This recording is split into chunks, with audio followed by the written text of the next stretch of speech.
میرے اعمال کی اصلاح کرم سے کر دے۔ الحمدللہ رب العالمین والصلاة والسلام علی سید المرسلین، اما بعد فاعوذ باللہ من الشیطان الرجیم، بسم اللہ الرحمن الرحیم۔ پڑھیے الصلاة والسلام علیک یا رسول اللہ وعلی آلک واصحابک یا حبیب اللہ۔ الصلاة والسلام علیک یا نبی اللہ وعلی آلک واصحابک یا نور اللہ۔ درود پاک پڑھنے کے بے شمار فضائل و برکات ہیں۔ آقا مدینہ صلی اللہ تعالی علیہ وسلم ارشاد فرماتے ہیں کہ تم اپنی مجلسوں کو مجھ پر درود پاک پڑھ کر آراستہ کیا کرو کہ تمہارا مجھ پر درود پاک پڑھنا کل بروز قیامت تمہارے لیے نور ہوگا۔ صلو علی الحبیب صلی اللہ تعالی علی محمد صلی اللہ علیہ وسلم۔ میں آج اس موضوع پر چند باتیں، چند مدنی پھول عرض کرنا چاہتا ہوں۔ یقیناً جتنے بھی بھائی یہاں بیٹھے ہیں سبھی سرکار دو عالم صلی اللہ تعالی علیہ وسلم سے محبت کرتے ہیں، عاشقان رسول کا اجتماع ہے، اور نبی پاک سے محبت ایکچولی یہ تو ہمارے ایمان کا تقاضا ہے۔ اگر پیارے آقا سے محبت نہ ہو تو ایمان ہی کمپلیٹ نہیں ہوتا۔ محمد کی محبت دین حق کی شرط اول ہے، اسی میں ہو اگر خامی تو سب کچھ نامکمل ہے۔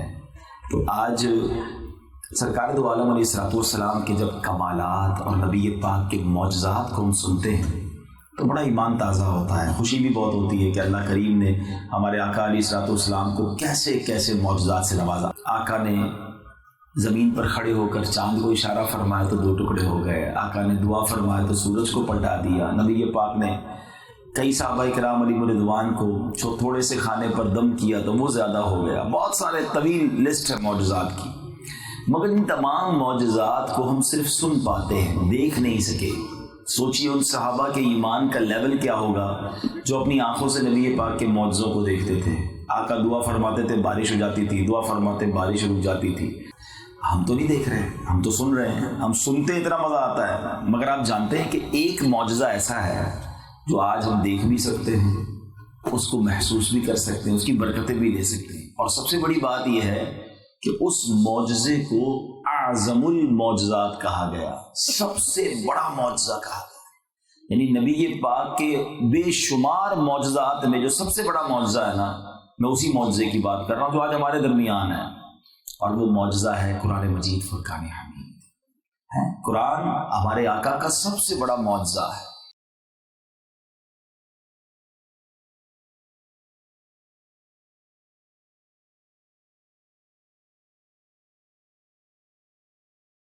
کس جگہ کو منتخب کیا گیا کہ جہاں قرآن نازل ہو سکے اور اس طاقت کو، اس ہیبت کو سنبھال سکے؟ سبحان اللہ، نبی پاک صلی اللہ تعالی علیہ وسلم کے سینہ اقدس کو، نبی پاک کے دل اقدس کو یہ طاقت دی گئی کہ قرآن اس پر نازل کیا گیا۔ اللہ نے میرے آقا کے دل کو، آپ کے سینے کو وہ طاقت دی، پھر قرآن وہاں نازل ہوا۔ اچھا، پھر قرآن آج ہمارے درمیان ہے، اور کیسا زبردست ہم اپنی آنکھوں سے قرآن کے معجزات دیکھتے ہیں۔ ایک بچے نے شاید 6 مہینے یا 7 مہینے میں حفظ قرآن مکمل کر لیا۔ وہ بچہ عربی نہیں ہے، یہ دنیا کی ایسی کوئی کتاب آپ کو نہیں ملے گی کہ جناب بولی کوئی اور ہو، بولنے والے کی زبان کوئی اور ہو، اور وہ کتاب پوری یاد ہو جاتی ہو۔ اللہ نے اس قرآن کی حفاظت کا انتظام کیسے کیا ہے کہ ہزاروں لاکھوں دلوں میں قرآن ایسے محفوظ ہے کہ اس کا زبر زیر پیش بھی چینج نہیں ہو سکتا۔ دنیا کی کوئی بھی کتاب جو آپ کو بڑی پسند ہو، آپ کتنی بار پڑھ لیں گے؟ 2 بار پڑھیں گے، 3 بار پڑھ لیں گے، 4 بار پڑھ لیں گے، پھر کیا کریں گے؟ لائبریری میں رکھ دیں گے، یار ہے بڑی پسند مگر 3 بار پڑھ لی ہے، بس اب کیا پڑھوں، بوڑھو کتنا اور پڑھوں گا؟ کمال یہ ہے کہ دنیا کی کوئی بھی کتاب 3-4 بار کے بعد مزہ نہیں دیتی، مگر قرآن کا اعجاز یہ ہے کہ 1000 بار پڑھیں، بار بار پڑھیں، ہر بار نیا لطف دیتا ہے۔ یعنی میں قرآن کی وہ کمالات جو آپ اور میں آبزرو کر رہے ہیں، دیکھ رہے ہیں، ہمارے سامنے یہ اعجاز ہے، دنیا میں کہیں اور کسی کتاب میں نہیں ملے گا۔ قرآن سمجھ نہیں آتا، لیکن اگر صحیح پڑھنے والا اچھا قاری پڑھنا شروع کر دے تو آنکھوں سے آنسو نکلنا شروع ہو جاتے ہیں۔ یہ کیا ہے؟ یہ وہ کنیکٹیوٹی ہے۔ قرآن کو سمجھو میرے میٹھے اسلامی بھائیوں۔ مولا علی شیر خدا کرم اللہ تعالی وجہ الکریم فرماتے جب میرا جی چاہتا ہے رب مجھ سے بات کرے، جب میرا جی چاہتا ہے اللہ مجھ سے کلام کرے، میں قرآن پڑھنے لگ جاتا ہوں۔ قرآن کلام اللہ ہے نا، اور جب میرا جی چاہتا ہے میں رب سے بات کروں تو میں دعا کرنے لگ جاتا ہوں۔ یعنی آپ ذرا سوچیں کہ یہ جو ٹو وے کانورزیشن ہے، اللہ آپ سے بات کرے اور آپ رب سے بات کریں، اس میں کوئی بیچ میں نہیں ہے۔ جتنی چاہے رب آپ سے بات کرے، آپ تلاوت کرتے رہیں، جتنا آپ کو جی چاہتا ہے رب سے بات کرنے کے لیے آپ دعا کرتے رہیں۔ دنیا میں کیا ہوتا ہے، کسی بڑے وڈیرے، کسی بڑے سائیں، کسی بڑے منسٹر، کسی بہت بڑی پرسنالٹی سے بات کرنی ہو تو بیچ میں سیکرٹری چاہیے ہوتا ہے کہ یار صاحب سے بات کرنی ہے، کہ صاحب بہت بیزی ہیں، 2 دن بعد آنا۔ اچھا پھر آنا اتنے بجے، اچھا اتنے بجے بھی آنا، 5 منٹ کی ملاقات ملے گی، اپوائنٹمنٹ بھی ملتا ہے، سیکرٹری بھی بیچ میں، ٹائم بھی لمیٹڈ۔ یہ دنیا والوں سے بات کرنے کا شیڈول اور رول ہے۔ اور جس نے دنیا بنائی ہے، جو احکم الحاکمین ہے، اس سے جب بات کرنی ہے کوئی سیکرٹری بیچ میں نہیں ہے، کوئی ٹائم لمٹ نہیں ہے، کوئی پری اپوائنٹمنٹ نہیں ہے، جب دل چاہے ہاتھ اٹھاؤ اور اپنے رب سے بات شروع کر۔ اللہ تم سے بات کرے تو قرآن پڑھنا شروع کر دو۔ میں ایک سوال کرنا چاہتا ہوں کہ ہم نے دنیا میں بہت ساری چیزیں سیکھی ہیں، ہم میں سے ہر کوئی تو کسان پیدا نہیں تھا، مگر آج آپ کو بہت ساری فصلوں کے بارے میں معلومات ہوگی، آپ کو بہت سارے کاروبار کے بارے میں معلومات ہوگی، بہت سارے رولز، ریگولیشن، قانون، سب چیزیں پتہ ہے۔ یہ سب چیزیں کیوں سیکھی ہیں آپ نے؟ کیونکہ زندگی کے لیے ضروری تھی۔ بلڈر بیٹھے ہیں، آپ کو سوسائٹی کیسے بنے گی تو قانون کیا ہے، تو سیمنٹ کتنے کی ہے، تو سریا کتنے کا ہے، تو انجینئر سے آپ ملتے ہوں گے، اسٹیل ڈیزائننگ سمجھتے ہوں گے، آرکیٹیکٹ کیا ڈیزائن کرتا ہے، سب سیکھا ہم نے۔ کیوں؟ یہ ہمارے بزنس کے لیے ضروری تھا۔ میرا سوال یہ ہے کہ کیا قرآن سیکھنا ضروری نہیں تھا؟ ایک مسلمان کو کیا قرآن سے دور رہنا چاہیے؟ حدیث پاک میں آتا ہے وہ دل ویران ہے جس میں کچھ قرآن نہیں ہے۔ اپنے آپ سے پوچھیں، ہم سارے پوچھیں، ہمارے دل میں کتنا قرآن ہے؟ ہم سب نے مرنا ہے اور مرنے کے بعد اللہ کی بارگاہ میں جانا ہے۔ قرآن پیغام کس کا ہے؟ ذرا مل کر جواب دیں گے۔ کس کا پیغام ہے؟ اللہ کا پیغام ہے۔ کس کے لیے؟ ہمارے لیے۔ پیغام کس کا؟ اللہ کا ہمارے لیے۔ آج کل آپ نے دیکھا ہوگا واٹس ایپ بڑا عام ہو گیا ہے۔ پہلے خط لکھے جاتے تھے، اب تو زمانہ ہی چلا گیا، ای میل اور خط اور فیکس، ٹیلیکس، تار، یہ پرانا زمانہ تھا۔ بزرگ بیٹھے ہیں جو ان کو پتا ہے کہ بھائی ٹیلیکس کے لیے لوگ انتظار کرتے تھے، بھائی تار آئے گا فلاں جگہ سے، پھر وہ ٹرنک کال میں لانے کے لیے بیٹھے ہوتے تھے، کسی طرح کوئی بھائی کال بک ہو جائے ہماری، ہمیں باہر بات کرنی ہے۔ اب تو فون ہاتھ میں آ گیا، موبائل ہاتھ میں آ گیا، اب موبائل سے بھی آگے چلا گیا واٹس ایپ، ضروری نہیں فون کرنے کی، میسج چھوڑ دیں اس کو مل جاتا ہے، وہ کرتا ہے ہمیں مل جاتا ہے۔ اب ہم کرتے کیا ہیں؟ باقی دنوں کو چھوڑ دیں، آج صبح اٹھ کے جو سب سے پہلے ہم نے 2-3 کام کیے ہوں گے، اس میں ایک کام یہ ضرور ہوگا کہ ہم نے اپنا موبائل اٹھایا ہوگا اور دیکھا ہوگا کہ کون کون سا میسج آیا ہے۔ اچھا پھر اس میسج میں بھی ہم نے یہ دیکھا ہوگا کہ سب سے اہم کون سا ہے، امپورٹنٹ، اور کس کا امپورٹنٹ ہم نے مانا ہوگا؟ گھر والوں کا، اچھا کاروباری لوگوں کا، ہمارے کسی کلائنٹ کا، اچھا ہمارے سیٹھ کا، جس کی جیسی کیفیت ہے۔ کوئی نوکری کرتا ہے تو اپنے باس کا دیکھا ہوگا، کوئی ذمہ دار ہے دعوت اسلامی کا، اس نے اپنے نگران کا دیکھا ہوگا۔ میسیجز ہم اہمیت دیتے ہیں، ٹھیک ہے دینی چاہیے، مگر میرا سوال یہ ہے کہ دنیا والوں کے پیغام کی اہمیت ہے، اللہ کے پیغام کی کوئی اہمیت نہیں ہے۔ دل پر چوٹ کرنے کے لیے ایک ایگزامپل سے سمجھاتا ہوں۔ آپ ساماروں سے سفر پر جائیں، پنجاب چلے جائیں یا بیرون ملک چلے جائیں کاروبار کے لیے، بچوں کے لیے، روزی کمانے کے لیے۔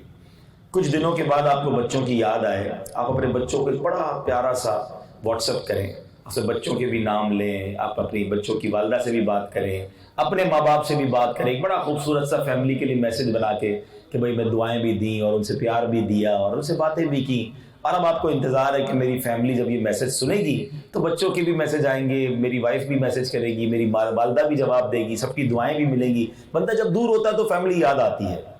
آپ نے میسج کیا، آپ نے دیکھا کہ ڈبل ٹک ہو گیا ہے، اب تو یہ بھی پتہ چل جاتا ہے نا پہنچ گیا ہے میسج، پہنچ گیا ہے، تھوڑی دیر میں انشاءاللہ سب سنیں گے اور رپلائی آ جائے گا. آپ کاروبار میں بیزی ہو گئے، صبح میسج کیا، رات ہو گئی، جواب نہیں آیا.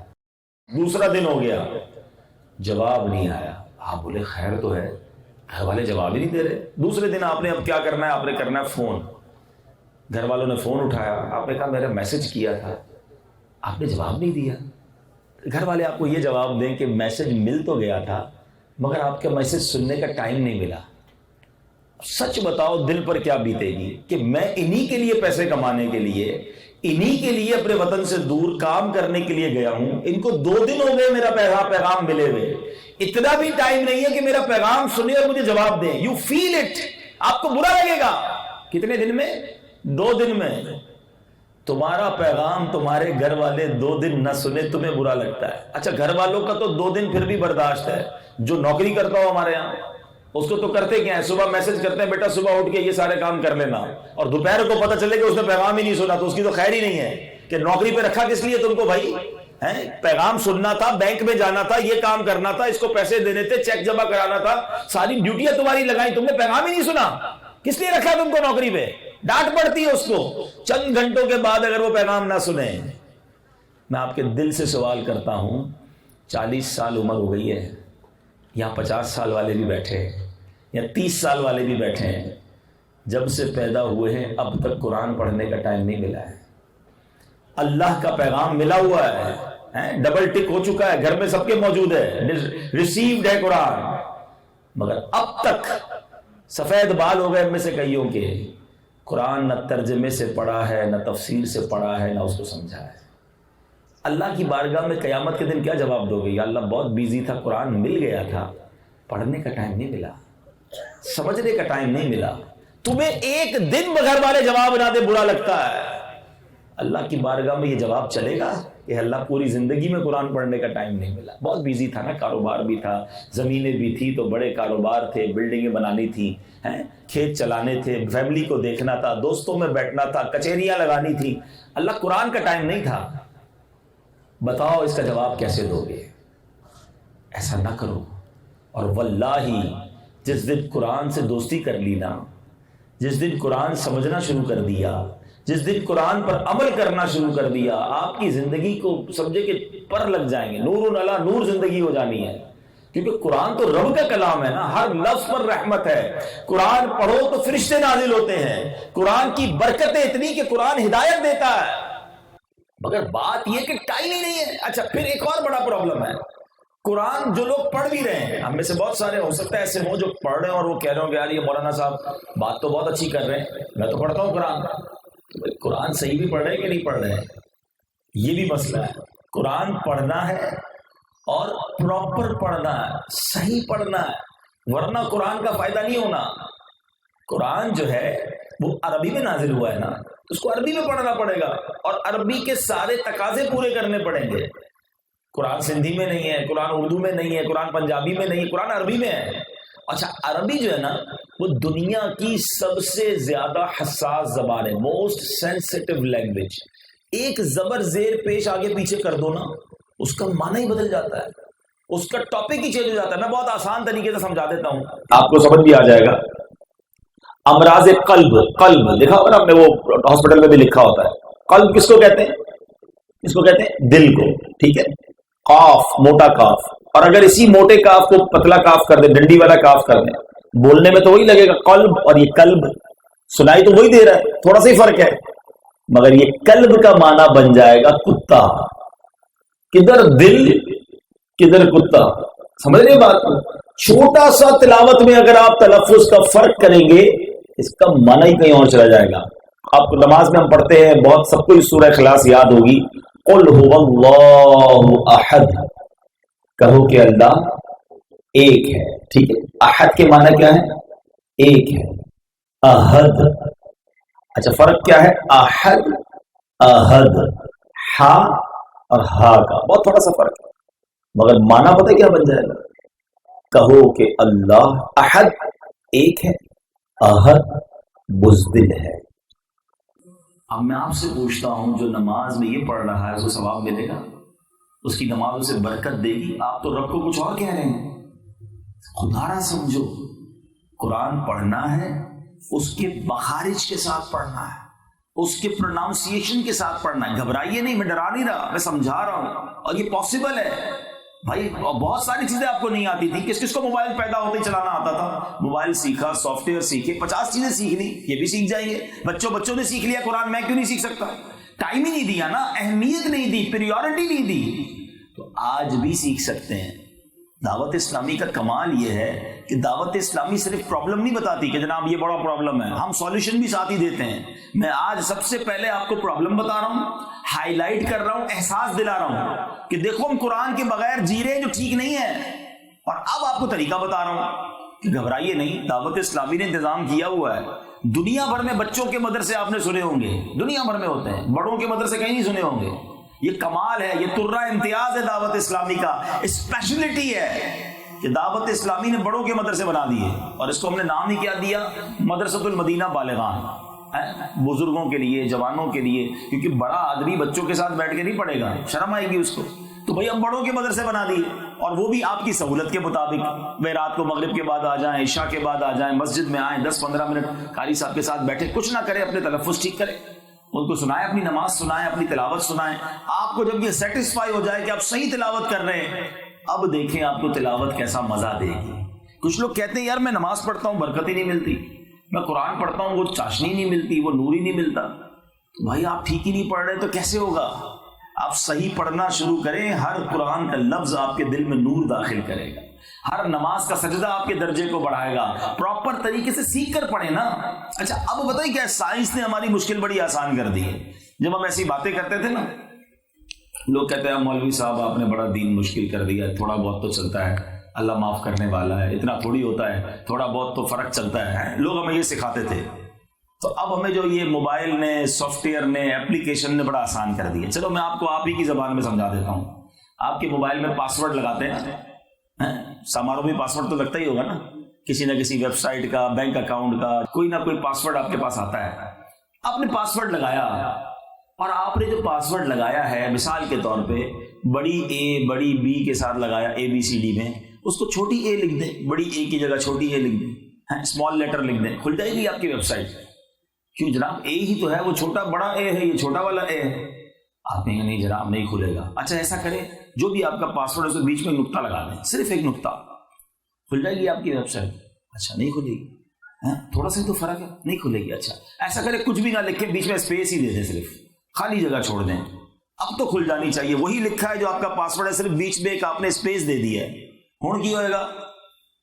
اب بھی نہیں کھلے گی. کیوں؟ آپ کہیں گے نہیں مولوی صاحب جو لکھا ہے بالکل، جب تک وہ نہیں لکھیں گے پاسورڈ نہیں کھلتا، ویب سائٹ نہیں کھلتی. اتنا بھی نہیں آتا آپ کو؟ ہاں یار واقعی مجھے اتنا نہیں آتا، لیکن میں یہی سمجھا رہا ہوں کہ میرے رب کے کلام کے ساتھ بھی ایسا ہی کر لو نا. تمہاری ویب سائٹ تمہارا پاسورڈ جیسا ہے ویسا لکھو گے تو کھلے گا. میں یہی تو سمجھا رہا ہوں، جیسا رب نے قرآن نازل کیا ہے ویسا پڑھو گے تو ثواب مل جائے گا، ویسا پڑھو گے تو قبول ہو جائے گا. یہی کتنی دیر سے سمجھانے کی کوشش کر رہا ہوں کہ ہا کو ہا پڑھنا، ہا نہیں پڑھنا ہے، وا کو وا پڑھنا، زا نہیں پڑھنا ہے، زواد نہیں پڑھنا بلکہ وا پڑھنا. یہ وہی تو عربی کے قاعدے جو میں آپ کو سمجھاتے ہوں. یہ قرآن عربی میں نازل ہوا ہے، تو پلیز تھوڑا سا وقت دینا ہوگا، تھوڑا ٹائم دے قرآن کو، اور پھر دیکھیں کہ قرآن کی کیسی آپ کو برکتیں ملتی ہیں. ویسے تو بہت ساری قرآن کی برکتیں اور قرآن کی جس کو کہیے کہ باتیں ہیں، میں لیکن آپ کو آخر میں قرآن پاک کی ایک سورت میں سمجھانا جو چاہ رہا ہوں نا، کہ جس دن قرآن پڑھنا آ گیا اور پھر اس کو ترجمے سے پڑھیں. میں ایک مشورہ دیتا ہوں. کئی لوگ کہتے ہیں یار نماز پڑھتے ہیں لیکن دل نہیں لگتا، خیال کہیں اور ہوتا ہے، دھیان کہیں اور ہوتا ہے. تو اس کی بڑی وجہ پتہ ہے کیا ہوتی ہے؟ کہ ہمیں قرآن امام صاحب کیا پڑھ رہے ہیں پتہ ہی نہیں ہوتا. ہم اپنے حساب کتاب میں لگے ہوتے ہیں، امام صاحب نماز پڑھا رہے ہوتے ہیں. ایسا نہ کریں. آپ ایک کام کریں، اگر واقعی سیریس ہے نا کہ یار میرا دل نماز میں بھی لگے اور مجھے قرآن کا نور بھی حاصل ہو، تو آپ 30واں پارہ 30th پارہ 30واں پارہ جو ہے نا، اس کو ترجمے اور تفسیر کے ساتھ 2 یا 3 بار پڑھ لیں. زیادہ بار پڑھ لیں زیادہ اچھا ہے. پورا قرآن پڑھیں، لیکن پورا قرآن پڑھنے کا کہوں گا تو بہت لمبا ٹائم ہو جائے گا. آپ صرف 30واں پارہ پڑھ لیں. اس سے کیا ہوگا کہ عموماً الحمد شریف، ایک تو سورہ فاتحہ اور 30واں پارہ آپ ترجمہ تفسیر سے پڑھ لیں گے نا، تو عموماً امام صاحب یہی تلاوت کر رہے ہوتے ہیں. تو اب جب امام صاحب ان میں سے کوئی نماز پڑھائیں گے یا آپ بھی انہی میں سے پڑھیں، تو آپ کو پتا ہوگا کہ آپ کیا پڑھ رہے ہیں یا کیا سن رہے ہیں، اللہ کیا فرما رہا ہے. تو آپ کا دل نماز میں لگا رہے گا. اور واللہ جب قرآن سمجھ آئے گا نا آپ کا دل نہیں چاہے گا کہ امام صاحب رکوع میں جائیں اور اللہ کی باتیں سنائیں اور ہمیں اللہ کا ذکر سنائیں. میں آپ کو ایک چھوٹی سی قرآن پاک کی صورت ہے 30ویں پارے کی سمجھانا یہ چاہ رہا ہوں کہ جس دن آپ قرآن انڈرسٹینڈ کرنے لگ جائیں گے آپ کو کتنا لطف بھی آئے گا اور کتنا سیکھنے کو بھی ملے گا. قرآن پاک کی ایک صورت ہے سورہ قاریعہ, ٹھیک ہے, اور یہ چند آیتیں ہیں مگر جس کو آپ تلاوت کریں تو 1-1.5 منٹ میں پوری ہو جاتی ہے, لیکن اس میں کیا پیغام ہے, کس طرح قیامت کا نقشہ کھینچ کر ہمیں سمجھایا گیا ہے کہ دیکھو قیامت کی تیاری کیسے کرنی ہے. اللہ فرماتا ہے بسم اللہ الرحمن الرحیم القارعۃ ما القارعہ. اللہ فرماتا ہے دل دہلانے والی. کیا ہے وہ دل دہلانے والی؟ قارعہ علماء کہتے ہیں قارعہ قیامت کے ناموں میں سے ایک نام ہے. اللہ فرما رہا ہے القارعۃ ما القارعہ, دل دہلانے والی. کیا ہے وہ دل دہلانے والی؟ وما ادراک ما القارعہ, اور تم نے کیا جانا کیا ہے وہ دل دہلانے والی. یہ جو انداز ہے نا قرآن کا بہت خوبصورت ہے. وما ادراک ما القارعہ, خود ہی قرآن ہم سے پوچھ رہے تم نے کیا جانا کیا ہے قارعہ. یعنی یہ قرآن کا اسٹائل اور اسلوب ہے کہ جب کوئی اٹریکٹ کرنا ہو کسی کو, تاکید کرنی ہو, سمجھانا ہو, یعنی آپ جب یہ 3 آیتیں پڑھیں گے تو آپ اندازہ کر لیں گے کہ کچھ بڑی بات آنے والی ہے. قرآن بار بار کیوں کہہ رہا ہے القارعہ ما القارعہ وما ادراک ما القارعہ, تم نے کیا جانا قارعہ کیا ہے. اور آگے قرآن خود ہی جواب دے گا اس کا, یعنی آپ کی توجہ چاہ رہا ہے, آپ سے کچھ بڑی اہم بات کرنے جا رہا ہے قرآن, سمجھو. یہی انداز آپ کو سورہ قدر میں ملتا ہے. انا انزلناہ فی لیلۃ القدر وما ادراک ما لیلۃ القدر, تم نے کیا جانا لیلۃ القدر کیا ہے. کیوں کہا یہ کہ آگے جواب قرآن نے دینا ہے, مگر توجہ کرو کہ کوئی بڑی بات ہونے جا رہی ہے. پھر قرآن نے آگے جواب دیا لیلۃ القدر خیر من الف شہر, وہ لیلۃ القدر ہے جو 1000 مہینوں سے بہتر ہے. یہاں بھی اسی طرح انداز اختیار کیا گیا کہ تم نے کیا جانا قارعہ کیا ہے. اب سنو صرف چند آیتوں میں قیامت کا نقشہ کیسے بیان کیا. یوم یکون الناس کالفراش المبثوث, اللہ فرما رہا ہے وہ دن ایسا ہوگا کہ جب آدمی ہوں گے جیسے پتنگے پھیلے ہوئے. پتنگے کیا ہوتے ہیں, بارش میں آپ نے دیکھا ہوگا چھوٹے چھوٹے پتنگے, وہ آپ لائٹ جلائیں تو کوئی ادھر جا رہا ہے کوئی ادھر جا رہا ہے, گر رہے ہوتے ہیں, کوئی ڈائریکشن نہیں ہوتی پتنگوں کی, گر رہے ہوتے ہیں, مر رہے ہوتے ہیں. قرآن کہہ رہا ہے وہ دن ایسا ہوگا, اتنا خوف ہوگا کہ لوگ بھاگ رہے ہوں گے جیسے پتنگے ہوتے ہیں نا پھیلے ہوئے, کسی کی کوئی ڈائریکشن ہی نہیں ہوگی, کسی کو سمجھ ہی نہیں آیا ہوگا کدھر جانا ہے, اتنا دل پر خوف ہوگا. اور سنو یہ جو بڑے بڑے پہاڑ ہیں نا ان کا کیا حال ہوگا. وَتَكُونُ الْجِبَالُ كَالْعِهْنِ الْمَنْفُوشِ, قرآن کہتا ہے یہ جو پہاڑ ہیں نا بڑے بڑے پہاڑ یہ روئی کے گالوں کی طرح اڑ رہے ہوں گے. ذرا سوچو, کبھی آپ نے رضائی بناتے ہوئے دیکھا ہے کسی کو؟ تو رضائی بنانے والے ہوتے ہیں وہ جب رضائی بنانے کے لیے اون کو ڈنڈا مارتے ہیں تو اون اڑتی ہے نا, روئی اڑتی ہے.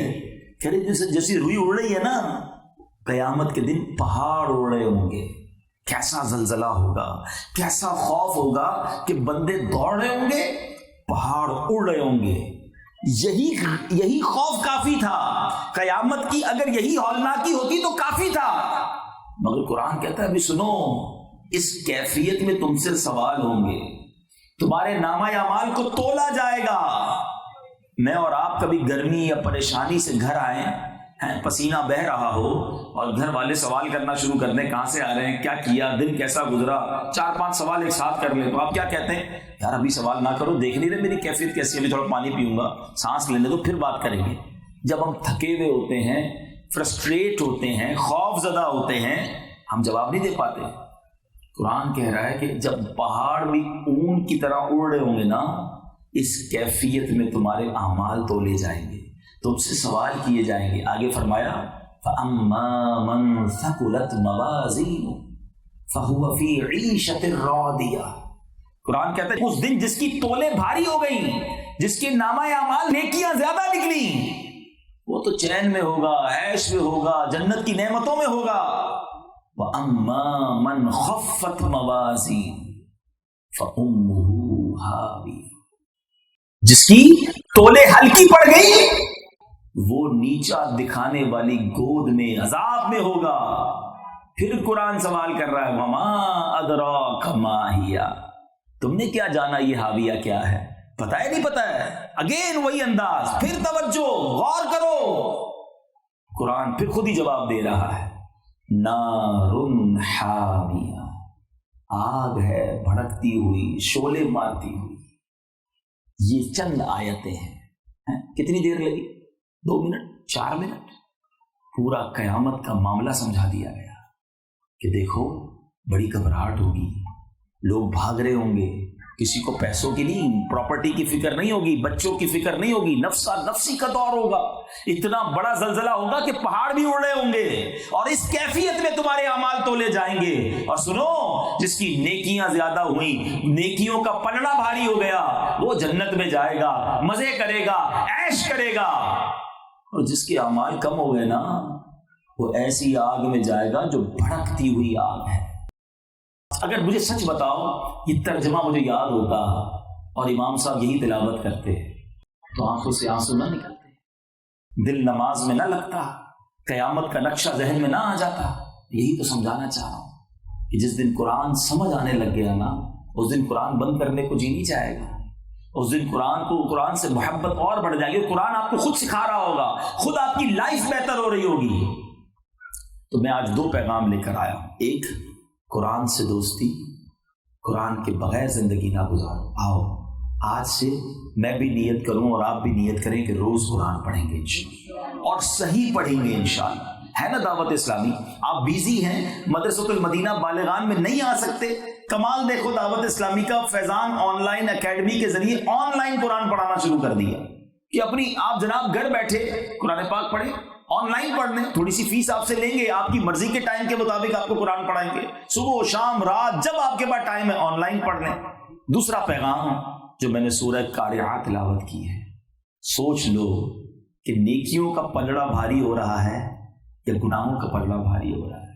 جو روز نمازیں قضا کر رہا ہے، جو روز جھوٹ بول رہا ہے، جو معاذ اللہ حرام کما رہا ہے، جو اپنے ماں باپ کو ستا رہا ہے، جو شراب پی رہا ہے، جو جوا کھیل رہا ہے، جو بدکاریاں کر رہا ہے، جو انٹرنیٹ پر جا کر بے پردہ لڑکیوں سے دوستیاں لگا رہا ہے، یہ گندی گندی چیزیں دیکھ رہا ہے، اپنی زندگی کو خود چیک کر لو نا کہ ہر گزرنے والا دن میری جو بک آف ڈیڈ ہے، اکاؤنٹ ہے نا ہمارا، نیکیوں کا بڑھ رہا ہے یا گناہوں کا بڑھ رہا ہے؟ اگر گناہوں کا بڑھ رہا ہے تو رک جاؤ، توبہ کر لو۔ میرے اعمال کی اصلاح